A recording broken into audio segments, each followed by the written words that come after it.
Friends welcome back to our channel. അപ്പോൾ നമ്മൾ ഇന്നുള്ളത് എ സിൻ്റെ ഒരു പ്രീ വർക്ക് എന്ന് പറയാം.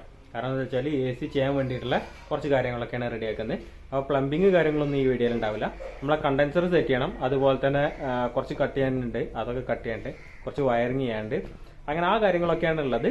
ഇന്ന് അങ്ങനെ ഭയങ്കര ഇൻട്രസ്റ്റിംഗ് ആയിട്ടൊന്നും ഉണ്ടാവില്ല. എന്തായാലും നമുക്ക് ഈ ഒരു ഫ്ലോയിൽ എങ്ങനെ പോകുന്നത് അങ്ങനെ കണ്ടിന്യൂ ആയിട്ട് പോവാം. പിന്നെ നമ്മളെ ബോണറ്റ് കാര്യങ്ങളൊക്കെ ഒന്ന് ചേഞ്ച് ആയിട്ടുണ്ട്. അപ്പോൾ നമുക്ക് നേരെ ബാക്കിയുള്ള കാര്യങ്ങളൊക്കെ ഒന്ന് കാണാം.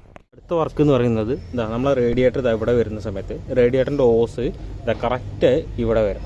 അപ്പോൾ നമുക്ക് ഇതിനെ കൊണ്ടുപോയിട്ടൊന്ന് അൾട്ടർ ചെയ്യണം. അപ്പോൾ ഒരു ഇഞ്ച് താഴ്ത്തിയിട്ട് നമുക്ക് റേഡിയേറ്റർ കൊടുക്കുകയാണെന്നുണ്ടെങ്കിൽ, അല്ലെങ്കിൽ റേഡിയേറ്ററിൻ്റെ താഴേക്കുള്ള ഓസ് കൊടുക്കുകയാണെന്നുണ്ടെങ്കിൽ നേരെ നമുക്ക് ഇത് കൂടെ കിട്ടും. അപ്പോൾ നമുക്ക് ഇവിടെ എവിടെയും തട്ടണ പ്രശ്നങ്ങളോ കാര്യങ്ങളൊന്നും വരില്ല. അപ്പോൾ ഇനി നേരെ റേഡിയേറ്റർ പോയി, ഇതാണ് നമ്മുടെ റേഡിയേറ്റർ വരുന്നത്. ഇത് പിച്ചള റേഡിയേറ്ററാണ്. അപ്പോൾ ഇതിൻ്റെ മെച്ചം എന്താ വെച്ച് കഴിഞ്ഞാൽ നമുക്ക് എങ്ങനെ വേണമെങ്കിലും ആൾട്ടർ ചെയ്യാം. അപ്പോൾ നമുക്ക് ഈ ഒരു രീതിക്കാണ് നമുക്ക് ആൾട്ടർ ചെയ്യേണ്ടതുള്ളത്. അപ്പോൾ ഇതിൻ്റെ ഒരു എൽ ടൈപ്പ് ഒരു ബെൻഡാണ് കിട്ടേണ്ടത്. ഇത് നമുക്ക് സൈഡിക്കാണ്, പക്ഷേ നമുക്ക് വേണ്ടത് നേരെ താഴേക്കാണ് കിട്ടേണ്ടത്. ഇതിൻ്റെ താഴേക്കുള്ള പൈപ്പ് റെഡിയാക്കി കിട്ടിയിട്ടുണ്ട്. ഇതുണ്ടോ, ഇവിടെ വരുന്ന സംഭവം നമ്മൾ ഇവിടെ ക്ലോസ് ചെയ്തു. അത് കഴിഞ്ഞിട്ട് ഒരു എൽ ടൈപ്പ് ബെൻഡ് ഇട്ടിട്ട് ഇതുണ്ടോ ഇതേപോലെ ആക്കി. അപ്പോൾ നമുക്ക് തട്ടുന്ന മാറി കിട്ടി. അടുത്തായിട്ട് നമുക്ക് നമ്മളുടെ ക്രാങ്ക് കേസ് കാര്യങ്ങൾ ആൾട്ടർ ചെയ്യാനുള്ളതാണ്. ഇപ്പോഴത്തെ അവസ്ഥയിൽ പറഞ്ഞാൽ ക്രാങ്ക് കേസിൻ്റെ നെറ്റ്, അതായത് ഓയിൽ ഡ്രൈൻ നെറ്റ് നേരെ ഹൗസിങ്ങിൻ്റെ പമ്പിൻ്റെ അവിടേക്കാണ്. അപ്പോൾ അത് മാറ്റി നമുക്കൊരു സൈഡിലേക്ക് ആക്കലാണ്. അപ്പോൾ ആ ഒരു ഭാഗത്തു നിന്ന് കട്ട് ചെയ്ത് നമുക്ക് നേരെ സൈഡിലേക്ക് മാറ്റണം. അപ്പോൾ ഇത് മുകളിൽ താഴെയായിട്ട് കറക്റ്റായിട്ട് വെൽഡ് ചെയ്യണം. കറക്റ്റായിട്ട് വെൽഡ് ചെയ്തിട്ടില്ലെങ്കിൽ അതിന് ഓയിൽ ലീക്ക് കാര്യങ്ങൾ വരും. അപ്പോൾ അത് എന്തായാലും നിങ്ങളൊന്ന് നന്നായിട്ട് ചെക്ക് ചെയ്യുക. ഈ ഒരു രീതിക്ക് പിന്നിലേക്ക് ആക്കുമ്പോൾ നമുക്ക് ഓയിൽ കാര്യങ്ങളൊക്കെ ഡ്രെയിൻ ചെയ്യാൻ നല്ല സുഖമാണ്. അതിനെ കൊണ്ടാണ് ഞാൻ ഇങ്ങനെ ചെയ്തിട്ടുള്ളത്. നമ്മളെ റേഡിയേറ്റർ റെഡിയാക്കി കൊണ്ടുവന്ന് ഫിറ്റ് ചെയ്തിട്ടുണ്ട്. ഉണ്ടോ, ഇവിടെ ഇത്രയും താന്നാൽ പോലും ഈ ഒരു ഇതുള്ളതുകൊണ്ട് റേഡിയേറ്ററിൻ്റെ ഈ പൈപ്പിന് അത്യാവശ്യം നല്ല പ്രൊട്ടക്ഷൻ കിട്ടുന്നുണ്ട്. ഇനി അടുത്തൊരു പരിപാടി എന്ന് പറഞ്ഞാൽ നമ്മുടെ എ സിയുടെ കണ്ടൻസർ നമുക്ക് ഇതിൻ്റെ ഫ്രണ്ടിൽ വെക്കണം. സാധാരണ പലരും വണ്ടീൻ്റെ അടിയിലൊക്കെ കൊണ്ട് വെക്കാറുണ്ട്. ഞാൻ പക്ഷേ ഇവിടെ തന്നെയാണ് കൊടുക്കുന്നത്. ഇവിടെ കൊടുത്തതിന് ശേഷം ഒരു എൻജിൻ്റെ ഷ്രൗഡ് കാര്യങ്ങൾ ഉണ്ടാക്കാനുണ്ട്.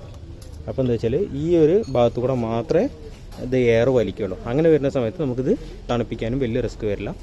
പിന്നെ ഇനി അഥവാ എന്തെങ്കിലും പ്രശ്നം വരികയാണെങ്കിൽ ആ ടൈമിൽ നമുക്ക് ഇതിനെ ചിലപ്പോൾ ഇതിൻ്റെ അടിയിലേക്ക് മാറ്റാം. പക്ഷേ അടിയിലേക്ക് മാറ്റൽ എന്നെ സംബന്ധിച്ച് പോസിബിൾ അല്ല. കാരണം ഈ ഒരു ഏരിയ കംപ്ലീറ്റ് ആയിട്ട് ഫില്ലായിട്ടുണ്ട്. അപ്പോൾ നമ്മൾ എന്താ ചെയ്യുന്നത് വെച്ചാൽ ഇവിടെ തന്നെ വെച്ചിട്ട് ഇതിൻ്റെ ഫ്രണ്ടിലേക്കായിട്ടൊരു ഫാനും കൂടി കൊടുക്കാനുള്ളത് നോക്കണം. അപ്പോൾ അതിന് വേണ്ടിയിട്ട് നമ്മൾ റേഡിയേറ്ററിൻ്റെയും ഒന്ന് ഒരു ക്ലാമ്പ് അഡീഷണലായിട്ട് വേണ്ട ഒന്ന് സെറ്റ് ചെയ്ത് വന്നിട്ടുണ്ട്.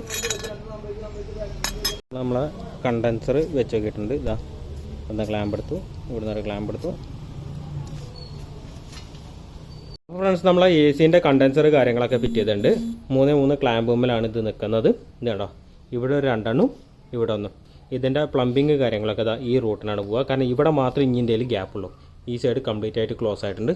പിന്നെ ഞാൻ വയറിങ് കംപ്ലീറ്റ് ആയിട്ട് കണ്ടോ ഇങ്ങനെ ഈ ഒരു ടൈപ്പ് ഇതിൽ ചെയ്യാനുള്ള പരിപാടിയാണ്. അതായത് നമ്മളുടെ പൈപ്പ് കാര്യങ്ങളൊക്കെ ഇട്ട് നല്ല നീറ്റായിട്ട് ഈ വയറിങ് കംപ്ലീറ്റ് ഞാൻ ഇപ്പോൾ പൊളിച്ചെടുത്തിരിക്കുകയാണ്. അത് കഴിഞ്ഞ് എ സിൻ്റെ കംപ്രസർ ഇത് അവിടെ ഇരിക്കുന്നുണ്ട്. കംപ്രസറിൻ്റെ പ്ലംബിങ് ഇനി ഒന്നെങ്കിൽ ഇത് കൂടെ ഇങ്ങനെ ചെയ്യണം, അതല്ലാന്നുണ്ടെങ്കിൽ ഈ ഇതിന്ന് ഒരു പൈപ്പ് ഇതിലേക്ക് കണക്ട് ചെയ്തതിന് ശേഷം ഇത് കൂടെ കൊണ്ടുപോകാൻ നോക്കണം.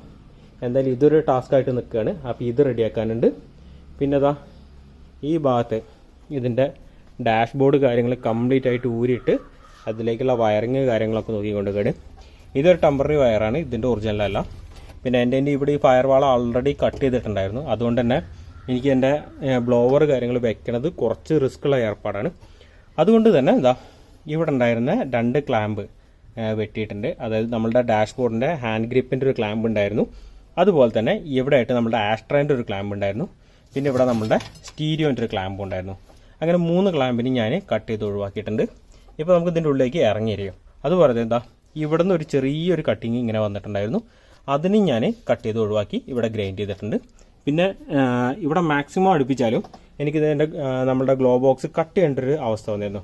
അപ്പോൾ ഞാൻ കുറച്ചുകൂടി മാക്സിമം പോകാൻ വേണ്ടിയിട്ട് ഇതാ ഈ ഭാഗത്തും ചെറുതായിട്ടൊന്ന് ഗ്രൈൻഡ് ചെയ്ത് കൊടുത്തിട്ടുണ്ട്. അപ്പോൾ ഒരു വിധം ഇങ്ങോട്ട് നീങ്ങിയിരിക്കും. പിന്നെ ഞാൻ ഇതാ ഇവിടുത്തെ ഈ ഒരു സാധനം ഊരിയിട്ടുണ്ട്. ഇതെൻ്റെ കസ്റ്റം മെയ്ഡ് ആയിട്ടുള്ള ഒരു ഐറ്റം ആയിരുന്നു. അപ്പോൾ ഞാൻ അതൊന്ന് കാണിച്ചു തരാം. ഗ്രില്ലിൻ്റെ അവിടെ വരുന്ന ഒരു ട്രേ ആണിത്.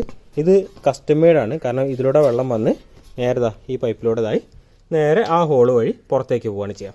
അപ്പോൾ നമ്മൾ ഈ ഒരു സാധനത്തിനെ ഒഴിവാക്കുകയാണ്. കാരണം എ സിൻ്റെ വെക്കുന്ന സമയത്ത് എനിക്ക് ഇത് വെക്കണമെങ്കിൽ കുറച്ച് റിസ്ക്കാണ്. അപ്പോൾ ഇത് എനിക്ക് ഒഴിവാക്കണം. ഇത് സാധനം സംഭവം അടിപൊളി തന്നെയാണ്, പക്ഷേ ഇതിനെ വെക്കണമെങ്കിൽ കുറച്ച് ബുദ്ധിമുട്ടാണ്, കുറച്ച് നല്ല ബുദ്ധിമുട്ടാണ് ഇനി. അപ്പോൾ അത് ഒഴിവാക്കി ഇനി അടുത്ത പരിപാടി എന്ന് പറഞ്ഞാൽ നമ്മളുടെ ബ്ലോവർ കാര്യങ്ങൾ വെക്കാൻ വേണ്ടിയിട്ട് 2 ക്ലാമ്പ് ഉണ്ടാക്കണം. അപ്പോൾ ഇതെന്ന് പറഞ്ഞാൽ ഒരു പെട്ടെന്നുള്ള ഒരു വാക്ക് അറൗണ്ട് എന്നുള്ള രീതിക്കുള്ളൊരു വീഡിയോ ആണ്. അതുപോലെ നമ്മളുടെ ബോണറ്റ് കാര്യങ്ങളൊന്നും മാറിയിട്ടുണ്ട്, മറ്റൊന്നും കൊണ്ടുമല്ല, ബോണറ്റിന് കുറച്ചുകൂടി ഷേപ്പുള്ള ഒരു ബോണറ്റ് കിട്ടി. അപ്പോൾ അങ്ങനെ മാറിയതാണ്. അപ്പോൾ ഇത് കണ്ടോ, അത്യാവശ്യം നല്ല വൃത്തിയുള്ളൊരു ബോണറ്റാണ്. ഇനി ഇതൊന്ന് പെയിൻറ്റ് ചെയ്യാനുണ്ട്. പെയിൻറ്റിംഗ് ഒന്നും പെട്ടെന്നില്ല, ഇനിയുള്ള വീഡിയോ ചിലപ്പോൾ കുറച്ച് ഡിലേ ആവും, കാരണം സാമ്പത്തിക മാന്ദ്യം നന്നായിട്ട് തന്നെ ബാധിക്കുന്നുണ്ട്. അപ്പോൾ അതൊക്കെ ഒന്ന് ക്ലിയർ ആകുമ്പോഴേക്ക് എന്തായാലും അധികം വൈകാതെ തന്നെ ഇതിൻ്റെ എ സിൻ്റെ പ്ലംബിങ് കാര്യങ്ങൾ അതുപോലെ എ സി ഇൻസ്റ്റാൾ ചെയ്യുന്നത് ഈ രണ്ടും ഞാൻ കാണിച്ചു തരുന്നുണ്ട്. ഇപ്പോൾ എൻ്റെ ഇവിടെ എല്ലാ ലീഫും ഇതേപോലെ ചെറുതായിട്ട് കട്ട് ചെയ്ത് കൊടുത്തിട്ടുണ്ട്. അത് കട്ട് ചെയ്യാനുള്ള റീസൺ എന്താ വെച്ചാൽ ഈ ഒരു ദമ്മ പോയിട്ട് ഇത് അറിയുന്നുണ്ടായിരുന്നു. അപ്പോൾ ഇതും കൂടി ഇനി വർക്ക് ചെയ്യാൻ തുടങ്ങുന്ന സമയത്ത് ഇത് എന്തായാലും കിടന്ന് കിടി അറിയും. അപ്പോൾ അത് ഒഴിവാക്കാൻ വേണ്ടിയിട്ടാണ് നമ്മൾ ഈ ഒരു ഭാഗങ്ങൾ കംപ്ലീറ്റ് ആയിട്ട് ഗ്രൈൻഡ് ചെയ്തത്. അപ്പോൾ എല്ലാ ഫാനിൻ്റെയും ഇതായിട്ടുണ്ടാവും. ഇനി ചെയ്യാനുള്ളത് പറഞ്ഞാൽ ഇവിടെ ഒരു ഷ്രൗഡ് അടിക്കലാണ്. അപ്പോൾ ഈ ഒരു ഹൈറ്റിനെങ്കിലും ഇതിൻ്റെ ഷ്രൗഡ് വരണം. ഷ്രൗഡ് വന്നാൽ മാത്രമേ ഈ ഒരു ഇത് കൂടെ കംപ്ലീറ്റ് ആയിട്ട് എയർ വലിക്കുള്ളൂ. ഇല്ലാന്നുണ്ടെങ്കിൽ ഇപ്പോൾ ഇതിന് തോന്നിയ രീതിക്ക് എയർ വലിക്കും, അതായത് ഈ സൈഡിൽ നിന്ന് വലിക്കും, അതുപോലെ ഇത് കൂടെ വലിക്കും. അപ്പോൾ അങ്ങനെ വരുമ്പോൾ നമുക്ക് ഈ റേഡിയേറ്ററിലുള്ള വെള്ളം കറക്റ്റായിട്ട് തണുക്കില്ല. ഇതിലിപ്പോൾ കറക്റ്റായിട്ട് യൂസ് ചെയ്തിട്ടുള്ള വെള്ളമാണ്. അത് ഇനിയിപ്പോൾ കുറച്ച് കിലോമീറ്റർ ഓടിയതിന് ശേഷം ഇത് മാറ്റിയിട്ട് ഇതൊന്ന് കൂളൻ്റ് ആക്കണം. അപ്പോൾ ഇനി അതിൻ്റെ കലാപരിപാടികളുണ്ട്. അപ്പോൾ ഫ്രണ്ട്സ്, ഇന്നത്തെ വീഡിയോ ഏകദേശം ഇത്രയൊക്കെ തന്നെയുള്ളൂ. അടുത്തൊരു വീഡിയോ കുറച്ച് ഡിലേ ആവും, കാരണം സാമ്പത്തിക മാന്ദ്യം നന്നായിട്ട് ബാധിക്കുന്നുണ്ട്. അപ്പോൾ അതിനനുസരിച്ച് ഒരു ചെറിയ ഡിലേ ഉണ്ടാവും. അതിനുശേഷം പ്ലംബിങ് അതുപോലെ എ സിൻ്റെ കാര്യങ്ങൾ കംപ്ലീറ്റ് ആകാം. അപ്പോൾ അടുത്ത വീഡിയോയിൽ കാണുന്നവരേക്കും ബൈ.